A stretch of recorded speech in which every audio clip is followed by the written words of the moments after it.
friends, and welcome to Sleepy Time Tales, a podcast aimed at helping you to get a good night's sleep. Do you find your mind plagued with the stresses of modern life, especially when the lights are out and you're trying to get a restful night? Does your spinning mind keep you awake? Follow my voice down the path towards a good night's rest. Listen to me tell a story that will keep your mind from wandering to your daytime problems, the ones you can't solve right now and will be easier to solve well rested. Listen to my voice and allow yourself to drift, following the twists and turns of the story, but slowly letting go and drifting into sleep. Before we get on with the show, I'd like to take a couple of minutes of your time if you don't mind. This show is brought to you by direct financial support from listeners like you, mostly on Patreon, but a good number of people throw a few dollars my way every month via Buy Me a Coffee or the PayPal tip jar on the website. I'm hearing from more people all the time how valuable they find the show, and those supporters who have the means to help fund it, to keep it going, and help me to reach new audiences are very much appreciated. So if you're making use of Sleepy Time Tales regularly to help you to deal with sleeplessness, and you have the urge to support the show, and most importantly, if you have the means, please check out patreon.com/sleepytimetales or go from the link in the show notes or to the website to take a look at what you can get for your few dollars every month. Towards the end of May, I had Stephen and Jessica both sign up on Patreon and join the Patreon crew. Those people who throw a little something my way every month and make a huge difference. And I'm very grateful to Stephen and Jessica, as well, of course, of the existing patrons who have been backing me for a long time now. But then if you're one of those who's more inclined to make a once-off contribution through sort of Buy Me a Coffee, you can go to buymeacoffee.com/sleepytimetales, also linked in the show notes, and there you can help the show out without even needing to sign up for the service. A new supporter via there is Misty, who bought me a few coffees, and I can tell you those were very much appreciated. But while money is handy, it's what I use to pay for my services and buy coffee in the top, another huge way to help the show is simply to spread the word. If there is someone in your life you think will benefit from listening to Sleepy Time Tales, just let them know. If you recommend the show on social media, make sure to tag me in so that I can see and I can thank you. That's at CPTimeTales on Instagram or Twitter. And of course, shout out to the music, which is Sweet Night and Friends by Kumiku. Their music is available on their website at loyaltyfreakmusic.com. I've linked the website in the show notes as they've got some very cool stuff that they release under various names that I recommend checking out. Thank you for taking the time, and let's get back to the show. So what exactly is Sleepy Time Tales? What is it for? What is this strange thing, this podcast that you're supposed to fall asleep to? But in this 21st century, lack of sleep is a health crisis, and this is a podcast that is intended to help those that it can to get a restful night. Do you find yourself lying awake at night, mind spinning and emotions in turmoil with the anxieties of 21st century life? Do you wake up in the middle of the night and find yourself not quite able to doze back off at 3 a.m.? I'm here to help. My name is Dave, and I'm your narrator, here to help you into a restful night. Sleepy Time Tales is intended to be used as a distraction to what keeps you awake at night, or maybe sometimes background noise or even simply company. That's why I make these episodes quite long, so that I'm here for you without any pressure of the end coming. As far as I know, there's a couple of different ways to engage with the show. For me, I need something to focus on, a story or an event that lets me keep my mind on a specific point, to stop it from spinning out into stress and anxieties. To focus just enough not to resist the embrace of a night's sleep when it comes for me. And there's also possibly a second way. Some people might just need some kind of background, some kind of white noise, the sound of rain or sound of wind in the trees or sound of the ocean, or maybe just some boring guy droning on in the background. But what really matters, though, is you don't try force the sleep. Just keep a light mental grip on the thread of the story and allow the need for sleep to come for you. Now, obviously, I'm hoping that you're asleep before I get to the end of the episode, but it is important that you don't feel pressurized. This may not work on the first night. Maybe it will take a few nights for you to get used to listening to my voice. Maybe my accent is strange to you. Maybe one episode just isn't long enough. Or maybe your problem isn't going to sleep. Maybe your problem is waking up in the middle of the night. What I recommend, because it's what works for me, is to let the podcast run all night. The shows that I listen to, I download a whole bunch of episodes of each of them, and then I playlist them, and then I start with the latest and let them go. That way, when I wake up at 3 a.m. and the stream is still running, I can probably just pop my earbuds back in if they're falling out, and I just allow myself to go straight back to sleep again. It even happens sometimes that I wake up like 30 minutes or 60 minutes before my alarm goes. And I do the exact same thing. Carry on listening and it knocks me right back out again. And while that may sound strange, I gotta tell you that sometimes that 30 minutes is the best part of my night. There's something about allowing yourself to relax completely right before the alarm that is satisfying on a whole deep, deep new level. It's very important, though, that you try to relax. If you're new to the show and prone to late nights lying staring at the ceiling, this may seem strange to you. So just give it a chance. Because I'm here to work with you, to create a safe space, a cocoon in which you can curl up and allow nature to take its course. So if you're still with me, thank you for staying. If you're already asleep, we'll chat again soon. And of course you aren't hearing me, except maybe in a dream.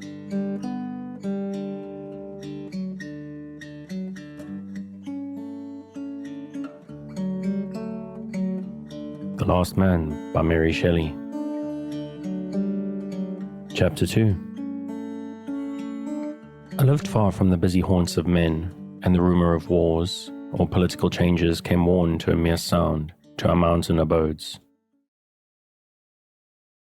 England had been the scene of momentous struggles during my early boyhood. In the year 2073, the last of its kings, the ancient friend of my father, had abdicated in compliance with the gentle force of the remonstrances of his subjects, and a republic was instituted.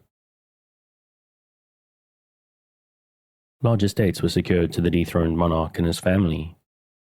He received the title of Earl of Windsor and Windsor Castle, and ancient royalty with its wide domains were part of his allotted wealth. He died soon after, leaving 2 children, a son and a daughter. The ex-queen, a princess of the House of Austria, had long impelled her husband to withstand the necessity of the times. She was haughty and fearless. She cherished a love of power and a bitter contempt for him who had despoiled himself of a kingdom. For her children's sake alone she consented to remain, shorn of regality, a member of the English Republic. When she became a widow, she turned all her thoughts to educating her son Adrian, 2nd Earl of Windsor, so as to accomplish her ambitious ends. And with his mother's milk he imbibed, and was intended to grow up in the steady purpose of reacquiring his lost crown. Adrian was now 15 years of age. He was addicted to study and imbued beyond his years with learning and talent. The reports said that he had already begun to thwart his mother's views and to entertain Republican principles. However this might be, the haughty countess entrusted none with the secrets of her family tuition. Adrian was bred up in solitude and kept apart from the natural companions of his age and rank. Some unknown circumstance now induced his mother to send him from under her immediate tutelage, and we heard that he was about to visit Cumberland. 1,000 tales were rife, explanatory of the Countess of Windsor's conduct. None true, probably. But each day it became more certain that we should have the noble scion of the late regal house of England among us. There was a large estate with a mansion attached to it belonging to this family at Ullswater. A large park was one of its appendages, laid out with great taste and plentifully stocked with game. I had often made depredations on these preserves, and the neglected state of the property facilitated my incursions. When it was decided that the young Earl of Windsor should visit Cumberland, workmen arrived to put the house and grounds in order for his reception. The apartments were restored to their pristine splendor, and the park, all disrepairs restored, was guarded with unusual care. I was beyond measure disturbed by this intelligence.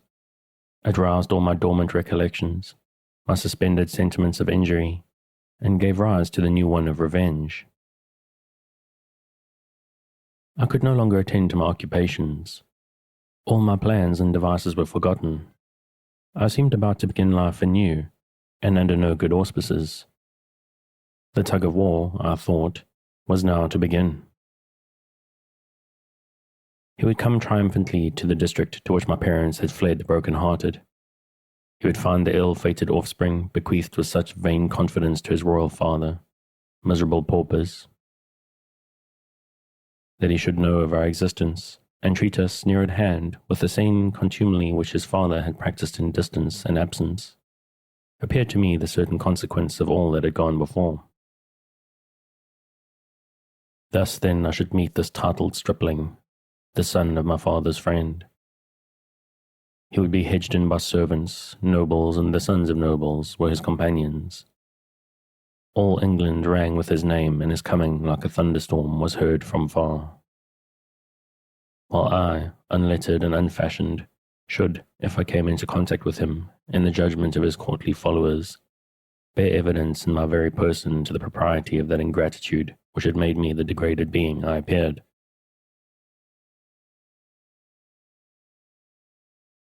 With my mind fully occupied by these ideas, I might be said, as if fascinated, to haunt the destined abode of the young Earl. I watched the progress of the improvements and stood by the unlading wagons as various articles of luxury, brought from London, were taken forth and conveyed into the mansion. It was part of the ex-queen's plan to surround her son with princely magnificence. I beheld rich carpets and silken hangings, ornaments of gold, richly embossed metals, emblazoned furniture, and all the appendages of high rank arranged, so that nothing but what was regal in splendor should reach the eye of one of royal descent. I looked on these. I turned my gaze to my own mean dress. Whence sprang this difference? Whence but from ingratitude, from falsehood, from a dereliction on the part of the prince's father, of all noble sympathy and generous feeling. Doubtless he also, whose blood received a mingling tide from his proud mother, he, the acknowledged focus of the kingdom's wealth and nobility, had been taught to repeat my father's name with disdain, and to scoff at my just claims to protection. I strove to think that all this grandeur was but more glaring infamy, and that, by planting his golden woven flag beside my tarnished and tattered banner, he proclaimed not his superiority, but his debasement. Yet I envied him. His stud of beautiful horses, his arms of costly workmanship, the praise that attended him, the adoration, ready servitor, high place, and high esteem, I considered them as forcibly wrenched from me, and envied them all with novel and tormenting bitterness. To crown my vexation of spirit, Perdita, the visionary Perdita, seemed to awake to real life with transport, when she told me that the Earl of Windsor was about to arrive. "And this pleases you?" I observed moodily. "Indeed it does, Lionel," she replied. "I quite long to see him. He is the descendant of our kings, the first noble of the land. Everyone admires and loves him, and they say that his rank is his least merit. He is generous, brave, and affable. "You have learnt a pretty lesson, Perdita," said I, "and repeat it so literally that you forget that while the proofs we have of the Earl's virtues, his generosity to us is manifest in our plenty, his bravery in the protection he affords us, his affability in the notice he takes of us. His rank, his least merit, do you say? Why, all his virtues are derived from his station only, because he is rich. He is called generous because he is powerful, brave because he is so well served. He is affable. Let them call him so. Let all England believe him to be thus. We know him. He is our enemy, our penurious, dastardly, arrogant enemy. If he were gifted with one particle of the virtues you call his, he would do justly by us, if it were only to show that if he must strike, it should not be a fallen foe. His father injured my father. His father, unassailable on his throne, dared despise him who only stooped beneath himself, when he deigned to associate with the royal ingrate. We, descendants from the one and the other, must be enemies also. You shall find that I can feel my injuries. You shall learn to dread my revenge.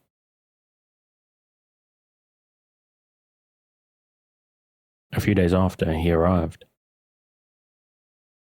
Every inhabitant of the most miserable cottage went to swell the stream of population that poured forth to meet him. Even Perdita, in spite of my late philippic, crept near the highway to behold the idol of all hearts. I, driven half mad, as I met party after party of the country people, in their holiday best, descending the hills, escaped to their cloud-veiled summits, and looking on the sterile rocks about me, exclaimed, "They do not cry, 'Long live the Earl.'" Nor when night came, accompanied by the drizzling rain and cold, would I return home, for I knew that each cottage rang with the praises of Adrian. As I felt my limbs grow numb and chill, my pain served as food for my insane aversion. Nay, I almost triumphed in it, since it seemed to afford me reason and excuse for my hatred of my unheeding adversary. All was attributed to him, for I confounded so entirely the idea of father and son, that I forgot that the latter might be wholly unconscious of his parents' neglect of us. And as I struck my aching head with my hand, I cried, "He shall hear of this. I will be revenged. I will not suffer like a spaniel. He shall know, beggar and friendless as I am, that I will not tamely submit to injury." Each day, each hour added to these exaggerated wrongs. His praises were so many adders as stings infixed in my vulnerable breast. If I saw him at a distance, riding a beautiful horse, my blood boiled with rage. The air seemed poisoned by his presence, and my very native English was changed to a vile jargon, since every phrase I heard was coupled with his name and honor. I panted to relieve this painful heart-burning by some misdeed that could rouse him to a sense of my antipathy.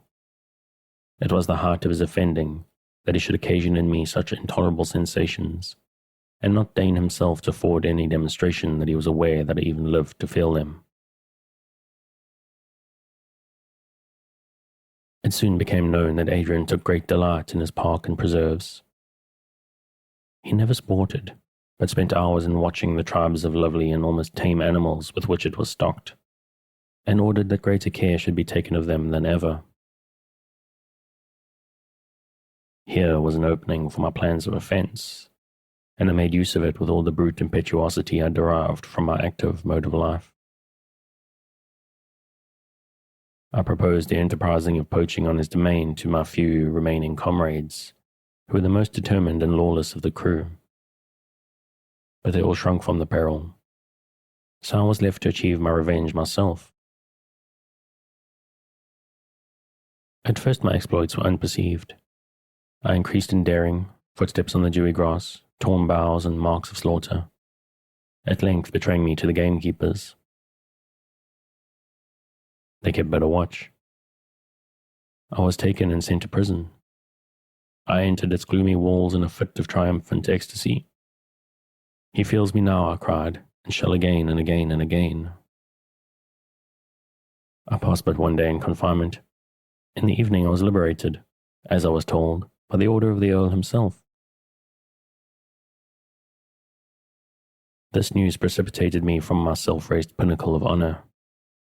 He despises me, I thought, but he shall learn that I despise him, and hold in equal contempt his punishments and his clemency. On the second night after my release, I was again taken by the gamekeepers, again imprisoned and again released, and again, such was my pertinacity, did the fourth night find me in the forbidden park. The gamekeepers were more enraged by their lord than by my obstinacy. They had received orders that if I were again taken, I should be brought to the Earl, and his lenity made them expect a conclusion which they considered ill befitting my crime. One of them, who had been from the first the leader among those who had seized me, resolved to satisfy his own resentment before he made me over to the higher powers.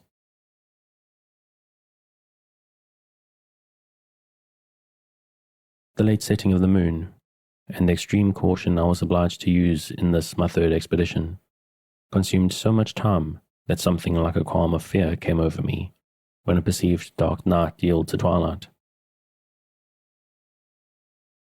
I crept along by the fern, on my hands and knees, seeking the shadowy coverts of the underwood, while the birds awoke with unwelcome song above, and the fresh morning wind, playing among the boughs, made me suspect a footfall at each turn.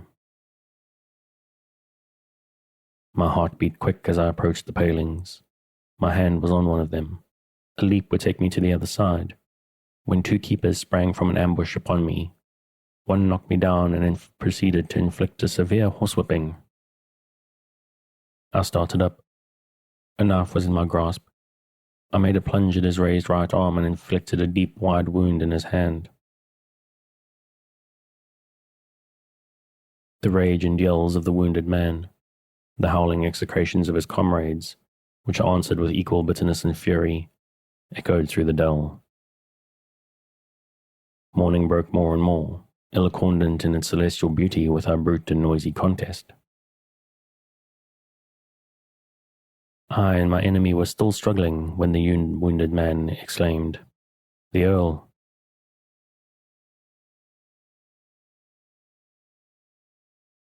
I sprang out of the Herculean hold of the keeper, panting from my exertions. I cast furious glances on my persecutors and, placing myself with my back to a tree, resolved to defend myself to the last. My garments were torn, and they, as well as my hands, were stained with the blood of the man I had wounded. One hand grasped the dead birds, my hard-earned prey. The other held the knife. My hair was matted, my face besmirched with the same guilty signs that bore witness against me on the dripping instrument I clenched. My whole appearance was haggard and squalid. Tall and muscular as I was in form, I must have looked like, what indeed I was, the merest ruffian that had ever trod the earth.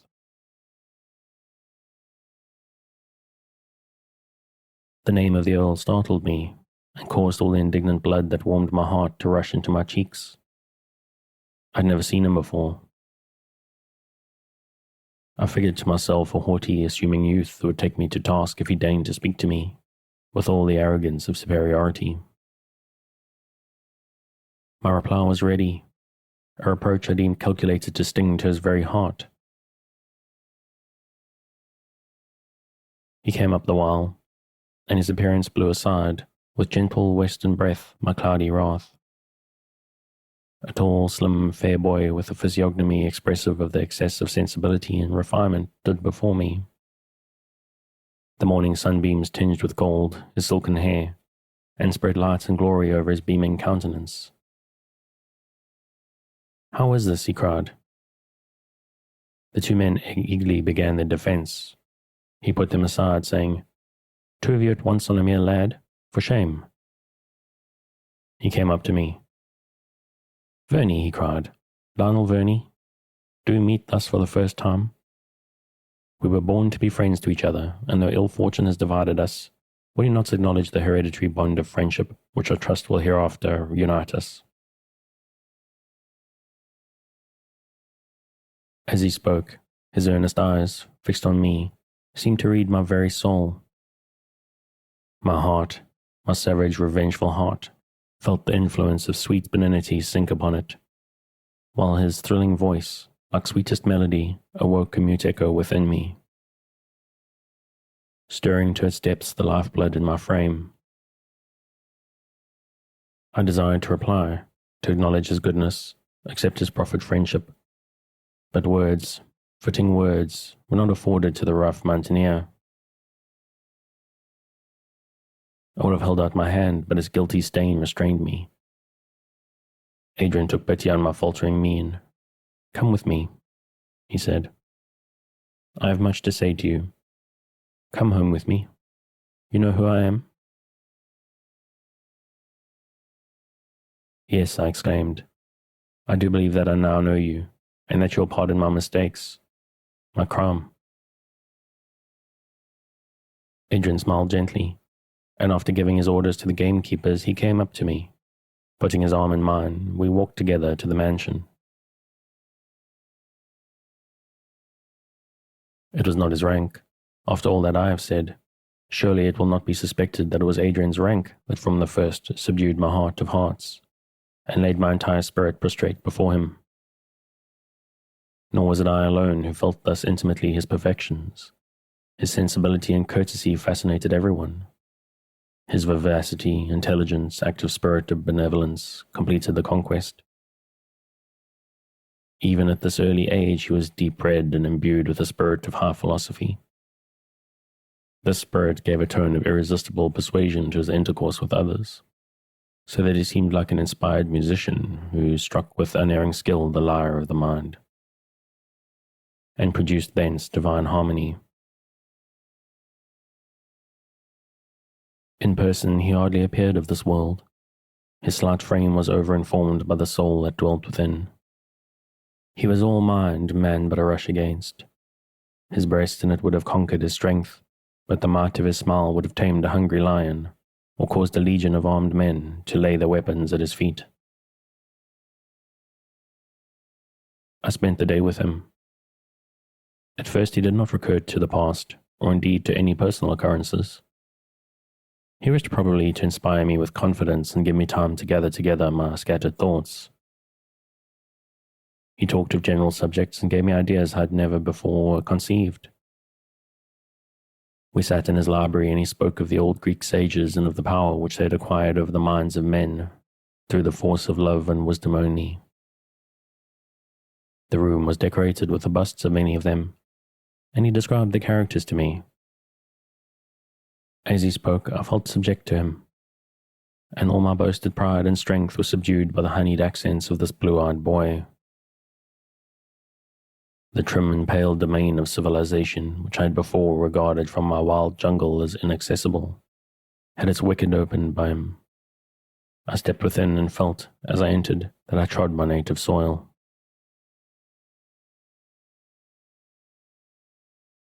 As evening came on, he reverted to the past. "I have a tale to relate," he said, "and much explanation to give concerning the past. Perhaps you can assist me to curtail it. Do you remember your father? I had never the happiness of seeing him, but his name was one of my earliest recollections. He stands written in my mind's tablets as the type of all that was gallant, amiable, and fascinating in man. His wit was not more conspicuous than the overflowing goodness of his heart, which he poured in such a full measure on his friends as to leave, alas, small remnant for himself. Encouraged by this encomium, I proceeded, in answer to his inquiries, to relate what I remembered of my parent, and he gave an account of those circumstances which had brought about the neglect of my father's testamentary letter. When, in after times, Adrian's father, then King of England, felt his situation become more perilous, his line of conduct more embarrassed, and again he wished for his early friend who might stand a mound against the impetuous anger of his queen, a mediator between him and the Parliament. From the time that he had quitted London on the fateful night of his defeat at the gaming table, the king had received no tidings concerning him, and when after the lapse of years he exerted himself to discover him, every trace was lost.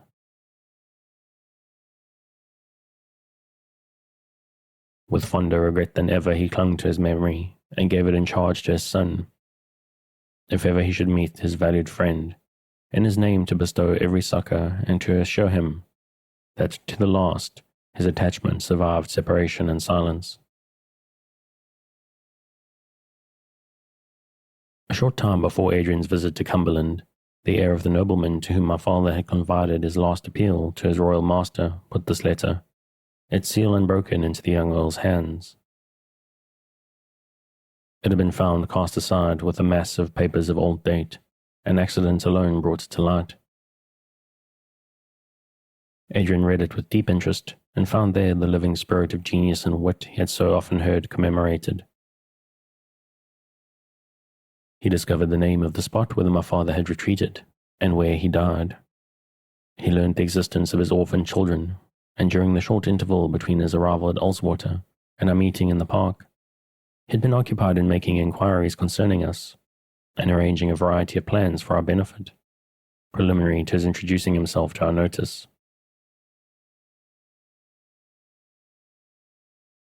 The mode in which he spoke of my father was gratifying to my vanity. The veil which he delicately cast over his benevolence in alleging a duteous fulfillment of the king's latest will was soothing to my pride. Other feelings, less ambiguous, were called into play by his conciliating manner and generous warmth of his expressions. Respect rarely before experienced, admiration and love. He had touched my rocky heart with his magic power, and the stream of affection gushed forth, imperishable and pure. In the evening we parted. He pressed my hand. "We shall meet again. Come to me tomorrow." I clasped that kind hand. I tried to answer, a fervent "God bless you" was all my ignorance could frame of speech, and I darted away, oppressed by my new emotions. I could not rest. I sought the hills. A west wind swept them and the stars glittered above. I ran on, careless of outward objects, but trying to master the struggling spirit within me by means of bodily fatigue. This, I thought, is power. Not to be strong of limb, hard of heart, ferocious and daring, but kind, compassionate and soft. Stopping short, I clasped my hands, and with the fervour of a new proselyte cried, "Doubt me not, Adrian. I will also become wise and good." And then, quite overcome, I wept aloud. As this gust of passion passed from me, I felt more composed. I lay on the ground and, giving the reins to my thoughts, repassed in my mind my former life, and to discover how brutish, savage, and worthless I had hitherto been, I could not, however, at that time feel remorse, for methought I was born anew. My soul threw off the burden of past sin, to commence a new career in innocence and love. Nothing harsh or rough remained to jar with the soft feelings which the transactions of the day had inspired. I was, as a child, lisping its devotions after its mother, and my plastic soul was remoulded by a master hand, which I neither desired nor was able to resist. This was the first commencement of my friendship with Adrian, and I must commemorate this day as the most fortunate of my life. I now began to be human. I was admitted within that sacred boundary which divides the intellectual and moral nature of man from that which characterizes animals. My best feelings were called into play, and to give fitting responses to the generosity, wisdom, and amenity of my new friend. He, with a noble goodness all his own, took infinite delight in bestowing to prodigality the measured treasures of his mind, and fortune on the long-neglected son of his father's friend, the offspring of that gifted being whose excellencies and talents he had heard commemorated from infancy. After his abdication, the late king had retreated from the sphere of politics, yet his domestic circle afforded him small content. The ex-queen had none of the virtues of domestic life, and those of courage and daring which she possessed were rendered null by the succession of her husband. She despised him, and did not care to conceal her sentiments. The king had, in compliance with her exactions, cast off his old friends, but he had acquired no new ones under her guidance. In this dearth of sympathy, he had recourse to his almost infant son, and the early development of talent and sensibility rendered Adrian no unfitting depository of his father's confidence. He was never weary of listening to the latter's often repeated accounts of old times, in which my father had played a distinguished part. His keen remarks were repeated to the boy and remembered by him. His wit, his fascinations, his very faults were hallowed by the regret of affection. His loss was sincerely deplored. Even the queen's dislike of the favourite was ineffectual to deprive him of his son's admiration. It was bitter, sarcastic, contemptuous, but as she bestowed her heavy censure alike on all his virtues as his errors, on his devoted friendship and his ill-bestowed loves, on his disinterestedness and his prodigality, on his prepossessing grace of manner, and the facility with which he yielded to temptation, her double shot proved too heavy and fell short of the mark. Nor did her angry dislike prevent Adrian from imagining my father, as he had said, the type of all that was gallant, amiable, and fascinating in a man. It was not strange, therefore, that when he heard of the existence of the offspring of this celebrated person, he should have formed the plan of bestowing on them all the advantages his rank made him rich to afford. When he found me a vagabond shepherd of the hills, a poacher, an unlettered savage, still his kindness did not fail. In addition to the opinion he entertained that his father was to a degree culpable of neglect towards us, and that he was bound to every possible reparation, he was pleased to say that under all my ruggedness there glimmered forth an elevation of spirit, which could be distinguished from mere animal courage, and that I inherited a similarity of countenance to my father, which gave proof that all his virtues and talents had not died with him.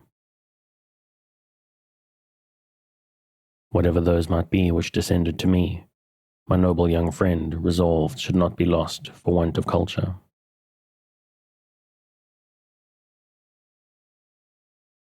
Acting upon this plan in our subsequent intercourse, he led me to wish to participate in that cultivation which graced his own intellect.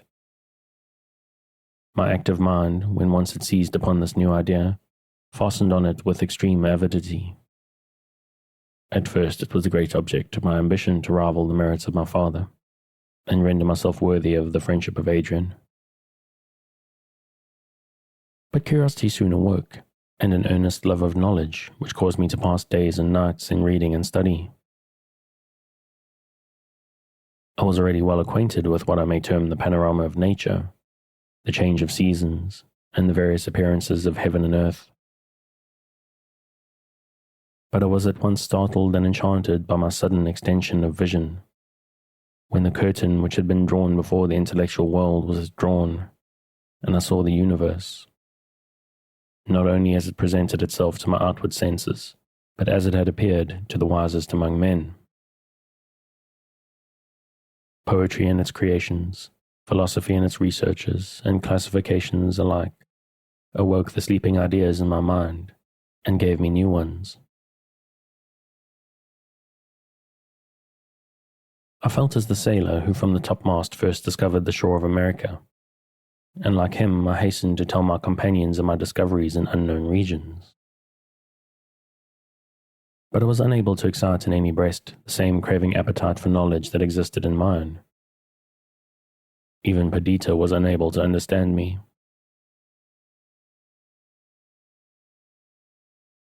I had lived in what is generally called the world of reality, and it was awakening to a new country to find that there was a deeper meaning in all I saw, besides that which my eyes conveyed to me. The visionary Perdita beheld in all this only a new gloss upon an old reading, and her own was sufficiently inexhaustible to content her. She listened to me as she had done to the narration of my adventures, and sometimes took an interest in the species of information.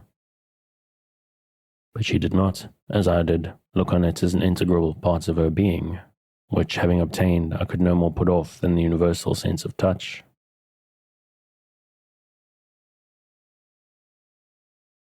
We both agreed in loving Adrian, although she, not having yet escaped from childhood, could not appreciate as I did the extent of his merits, or feel the same sympathy in his pursuits and opinions. I was forever with him. There was a sensibility and sweetness in his disposition that gave a tender and unearthly tone to our converse. That he was as gay as a lark, carolling from its skyey tower, soaring in thought as an eagle, innocent as the mild-eyed dove. He could dispel the seriousness of Perdita and take the sting from the torturing activity of my nature. I looked back to my restless desires and painful struggles with my fellow beings as to a troubled dream, and felt myself as much changed as if I had transmigrated into another form, whose fresh sensorium and mechanism of nerves had altered the reflection of the apparent universe in the mirror of mind. But it was not so. I was the same in strength, in earnest craving for sympathy, in my yearning for active exertion. My manly virtues did not desert me, for the witch Urania spared the locks of Samson while he reposed at her feet. But all was softened and humanized. Nor did Adrian instruct me only in the cold truths of history and philosophy. At the same time, he taught me by their means to subdue my own reckless and uncultured spirit. He opened to my view the living page of his own heart, and gave me to feel and understand its wondrous character. The ex-Queen of England had, even during infancy, endeavored to implant daring and ambitious designs in the mind of her son. She saw that he was endowed with genius and surpassing talent. These she cultivated for the sake of afterwards using them for the furtherance of her own views. She encouraged his craving for knowledge and his impetuous courage. She even tolerated his tameless love of freedom, under the hope that it would, as is too often the case, lead to a passion for command. She endeavored to bring him up in a sense of resentment towards, and a desire to revenge himself upon those who had been instrumental in bringing about his father's abdication. In this she did not succeed. The accounts furnished him, however distorted, of a great and wise nation asserting its right to govern itself, excited his admiration. In early days he became a Republican from principle. Still his mother did not despair. To the love of rule and haughty pride of birth she added determined ambition, patience, and self-control. She devoted herself to the study of her son's disposition. By the application of praise, censure, and exhortation, she tried to seek and strike the fitting chords, and though the melody that followed her touch seemed discord to her, she built her hopes on his talents, and felt sure that she would at last win him. The kind of banishment he now experienced arose from other causes.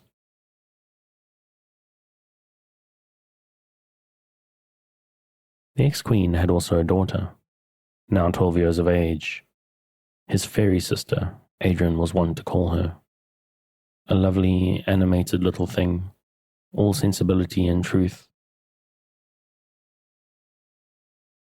With these, her children, the noble widow constantly resided at Windsor, and admitted no visitors except her own partisans, travellers from her native Germany, and a few of the foreign ministers.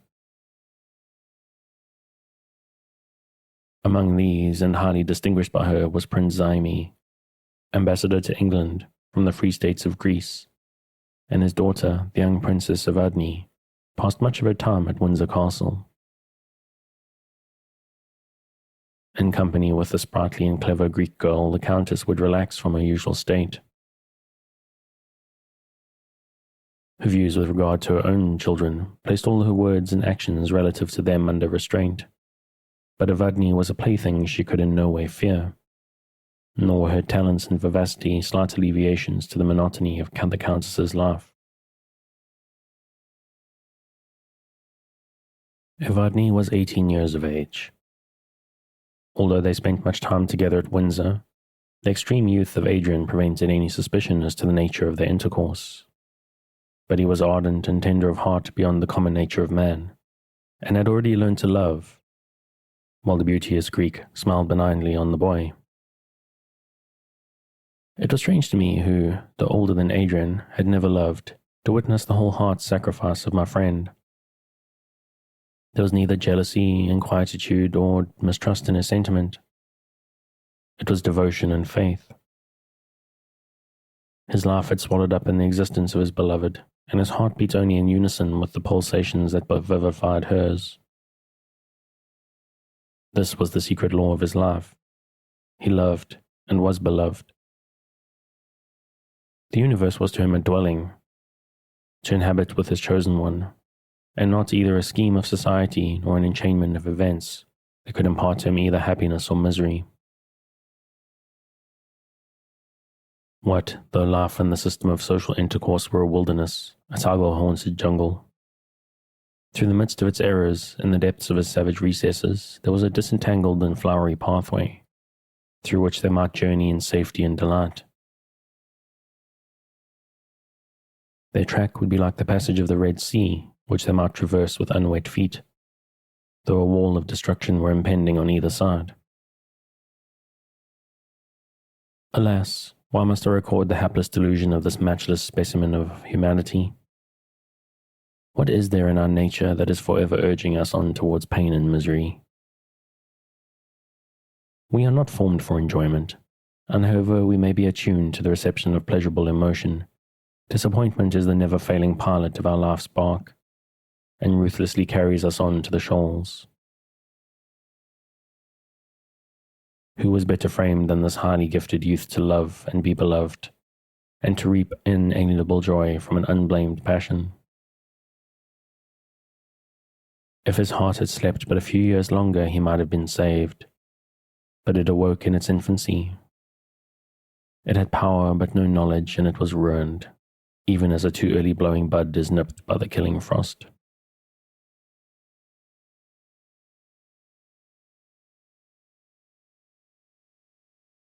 I did not accuse Evadne of hypocrisy or a wish to deceive her lover, but the first letter that I saw of hers convinced me that she did not love him.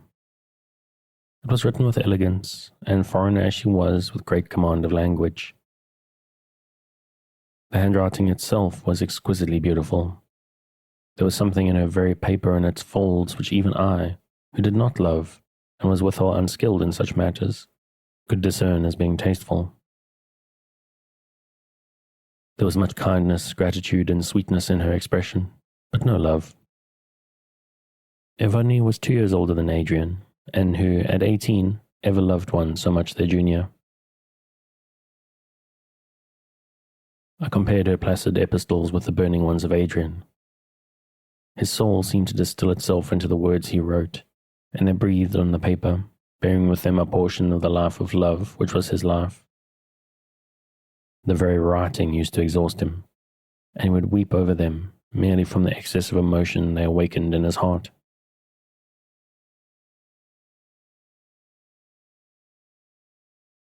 Adrian's soul was painted in his countenance, and concealment or deceit were at the antipodes to the dreadless frankness of his nature. Evadne made it her earnest request that the tale of their love should not be revealed to his mother, and after for a while contesting the point, yielded it to her. A vain concession. His demeanour quickly betrayed his secret to the quick eyes of the ex-queen.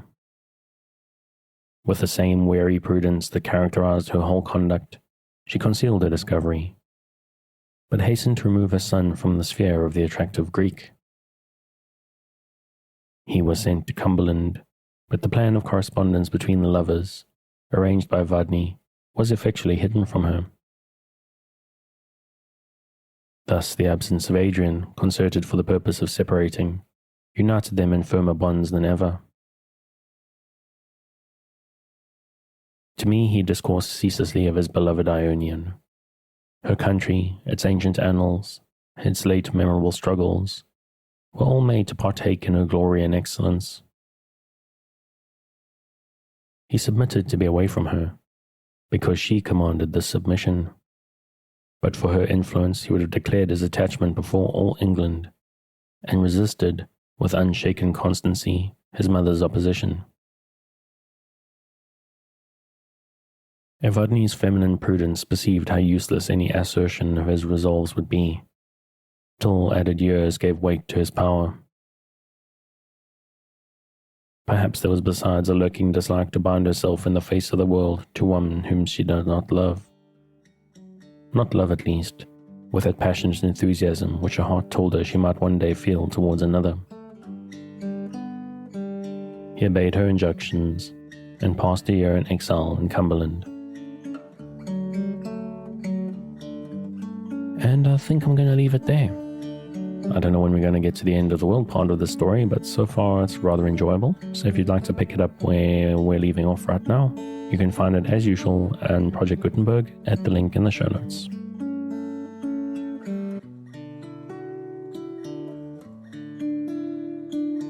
Thanks again for joining me on this episode of Sleepytime Tales, the podcast designed around a bedtime story to help you to get a restful night. New episodes will be released every Sunday night to give you something fresh to help you rest in a new week. But make sure to subscribe in whatever service you use so that you get your new episodes whenever they come out. A reminder that the music for tonight is Sweet Night and Friends by Kumiko. Check out more of their work on their website, which you'll find linked in the show notes. Good night, and sweet dreams.